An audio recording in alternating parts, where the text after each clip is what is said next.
Hi friends, welcome to finding flavours. Finding ఫ్లేవర్స్లో మనం ఈరోజు నిప్పట్టు తయారీ విధానం చూద్దాం.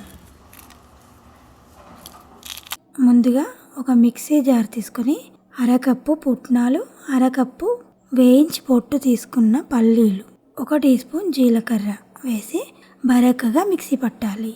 ఇప్పుడు ఒక బేసన్ తట్టను తీసుకొని 2 కప్పుల బియ్యం పిండి జల్లించింది వేసుకోవాలి. ఇప్పుడు బరకగా గ్రైండ్ చేసిన పుట్నాలు, పల్లీలు, జీలకర్ర పొడి వేసి 2 టేబుల్ స్పూన్ల నువ్వులు, 2 టేబుల్ స్పూన్ల ఎండు కొబ్బరి తురుము వేసి 1/2 కప్పు మైదా పిండి వేయాలి. మైదా పిండి ప్లేస్లో శనగపిండి అయినా వేసుకోవచ్చు.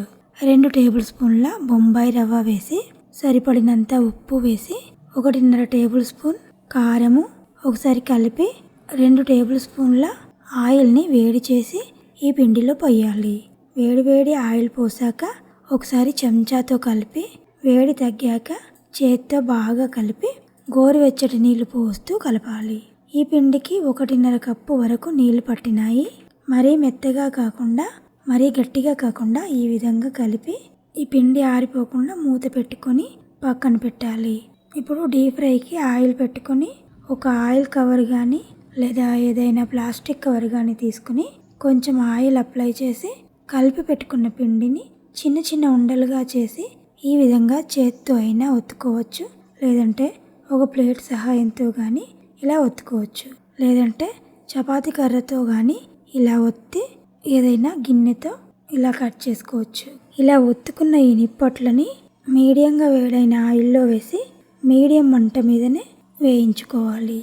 ఆయిల్లో 4 చొప్పున వేసాక వెంటనే కదపకుండా ఒక సైడ్ వేగినాక మరో సైడ్ తిప్పుకోవాలి. 2 వైపులా గోల్డెన్ బ్రౌన్ కలర్ వచ్చాక ఆయిల్లోంచి తీసి చల్లారాక డబ్బాలో పెట్టుకుంటే 15 రోజుల వరకు టీతో ఎంజాయ్ చేయొచ్చు. పుట్నాలు, పల్లీలు, నువ్వులు ఇవన్నీ వేసాం కదా, తింటుంటే చాలా కమ్మగా ఉంటాయి. క్రిస్పీగా, క్రంచీగా, చాలా టేస్టీగా ఉంటాయి. తప్పకుండా ట్రై చేయండి.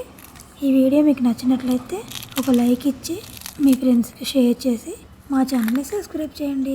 Thank you for watching.